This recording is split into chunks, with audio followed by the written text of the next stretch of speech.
മലയാളത്തിലെ ആദ്യത്തെ action hero ആരാണ്? ആ ചോദ്യത്തിന് ജയൻ എന്നായിരിക്കും സിനിമാ കേരള പ്രേക്ഷകർ പ്രതീക്ഷിക്കുന്ന ഉത്തരം. ജയനല്ല, വിൻസെൻ്റ് ആയിരുന്നു മലയാളത്തിലെ ആദ്യത്തെ action hero. Vincent action hero മാത്രമല്ല, റൊമാൻറ്റിക് ഹീറോ കൂടിയായിരുന്നു. വിൻസെൻ്റിൻ്റെ നായികയായി ജയഭാരതി വിൻസെൻ്റ് നായികയാകാൻ ജയഭാരതി ആഗ്രഹിച്ചിരുന്ന നിമിഷങ്ങൾ ഉണ്ടായിരുന്നു, ദിവസങ്ങൾ ഉണ്ടായിരുന്നു. വിൻസെൻ്റും ജയഭാരതിയും തമ്മിലുള്ള ബന്ധം ജയഭാരതിയുടെ ലിവിങ് ടുഗദർ പങ്കാളി ഹരി പോത്തൻ അറിഞ്ഞതും വിൻസെൻറ്റിനെ വിരട്ടിയതും ചരിത്രം. പേടിച്ചുപോയ വിൻസെൻ്റ് പിന്നീട് ജയഭാരതിയുമായി ഒരു സിനിമയിലും അഭിനയിച്ചില്ല. വിൻസെൻ്റ്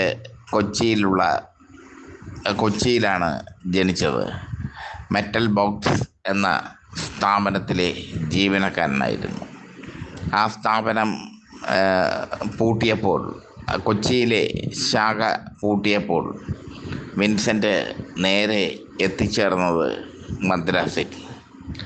മദ്രാസിലെ മെറ്റൽ ബോക്സ് കമ്പനിയിലെ ജീവനക്കാരനായ വിൻസെൻ്റ് തന്നിലെ അഭിനയ മോഹം മദ്രാസിൽ പച്ചപിടിപ്പിക്കാൻ ആഗ്രഹിച്ചു. അതിന് വിൻസെൻറ്റിനെ ഏറെ സഹായിച്ചത് ജയഭാരതിയാണ്. അഴകുള്ള സെലീന എന്ന ചിത്രത്തിൽ വിൻസെൻ്റ് നായകനും പ്രേംനസീർ വില്ലനും ആയിരുന്നു. പ്രേംനസീർ അക്കാലത്ത് വില്ലനായി വിൻസെൻ്റിൻ്റെ കീഴിൽ അഭിനയിച്ചതിന് പിന്നിൽ ജയഭാരതിയാണെന്ന വാർത്തകളൊക്കെ പരന്നിരുന്നു. ജയഭാരതിക്ക് മാത്രമല്ല, അക്കാലത്തെ യുവതികൾക്കെല്ലാം വിൻസെൻറ്റിനെ വലിയ ഇഷ്ടമായിരുന്നു. വിൻസെൻ്റിൻ്റെ കോളനി ഓഫ് ചിരി, ആ ചിരിയിൽ മതിമയങ്ങാത്ത യുവതികൾ ഉണ്ടായിരുന്നില്ല അക്കാലത്ത് എന്ന് പറയാം.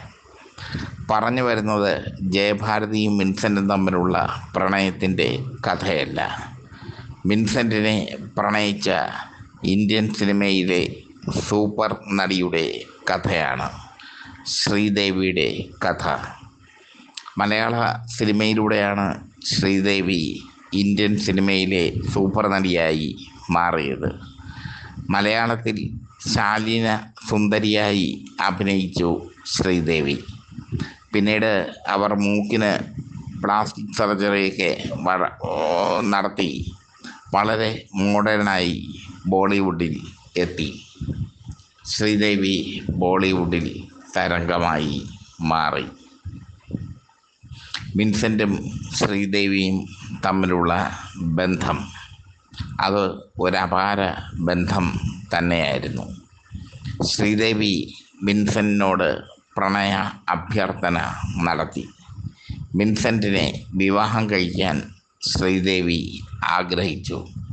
പക്ഷേ അക്കാലത്ത് വിൻസെൻറ്റിന് വലിയ തിരക്കായിരുന്നു. നിരവധി ചിത്രങ്ങൾ നായകനായും ഉപനായകനായും ഒക്കെ നിറഞ്ഞു നിന്നു വിൻസെൻ്റ്. അതുകൊണ്ട് തന്നെ ശ്രീദേവിയുടെ പ്രണയം വിൻസെൻ്റ് നിരസിച്ചു. അത് ശ്രീദേവിക്ക്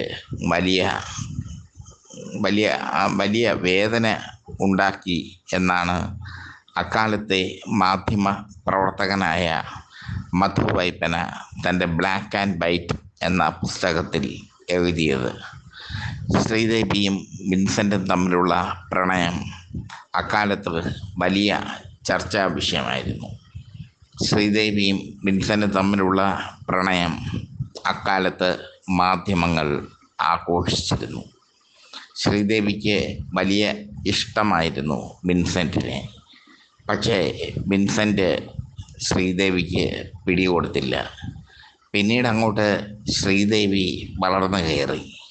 വിൻസെൻ്റ് മലയാള സിനിമയിൽ ഒന്നുമല്ലാതായി മാറി. അവസാന കാലഘട്ടത്തിൽ ജീവിക്കാൻ വേണ്ടി ഹോട്ടലുകളിൽ പാടി നടന്നു വിൻസെൻ്റ്.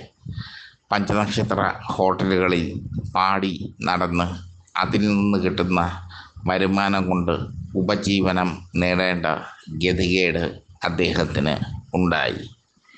ശ്രീദേവി ഇന്ത്യൻ സിനിമയിൽ ഏറ്റവും കൂടുതൽ പ്രതിഫലം വാങ്ങുന്ന നടിയുമായി മാറി. ഒരുപക്ഷെ ശ്രീദേവിയുടെ പ്രണയം അക്കാലത്ത് വിൻസെൻ്റ് സ്വീകരിച്ചിരുന്നുവെങ്കിൽ ശ്രീദേവി വലിയ നടിയായി മാറില്ലായിരുന്നു. പക്ഷേ വിൻസെൻ്റ് സ്വീകരിക്കാത്തത് കൊണ്ടാകണം ശ്രീദേവി വലിയ നടിയായി മാറിയത്, തെന്നിന്ത്യൻ സിനിമയിലെ തരംഗമായി മാറിയത്, ബോളിവുഡിനെ അടക്കി ഭരിച്ചത്. ബോളിവുഡിൽ ഒരു കാലത്ത് ശ്രീദേവി എന്നാൽ സൂപ്പർ നടിയുടെ പ്രതീകമായിരുന്നു. ശ്രീദേവിയുടെ പോസ്റ്റർ കണ്ട് മാത്രം ബോളിവുഡ് പ്രേക്ഷകർ സിനിമ കാണുന്ന കാലം ഉണ്ടായിരുന്നു. പാവം വിൻസെൻ്റ് ഒന്നുമല്ലാതായി മാറി. 48-ാമത്തെ വയസ്സിൽ സ്ട്രോക്ക് കാരണം അദ്ദേഹം മരണമടയുകയും ചെയ്തു. ദുരന്തമായിരുന്നു വിൻസെൻറ്റിൻ്റെ ജീവിതം. ശ്രീദേവിയുടെ ജീവിതവും ദുരന്തമാണ് എന്ന് വേണമെങ്കിൽ പറയാം. കരിയറിൻ്റെ ഏറ്റവും ഉയരത്തിൽ നിൽക്കുകയാണ് ബാത്ത് ടബിൽ മരിച്ചു കിടക്കുന്ന നിലയിൽ അവരെ കണ്ടെത്തിയത്. അപ്പോൾ ബോണി കപൂറിൻ്റെ ഭാര്യയായിരുന്നു അവർ. ബോളിവുഡിൽ അവർ അപ്പോഴും സൂപ്പർ നടി തന്നെ ആയിരുന്നു. പക്ഷേ വിധി അവരെ കൂടുതൽ കാലം ജീവിപ്പിച്ചില്ല എന്ന് വേണമെങ്കിൽ പറയാം.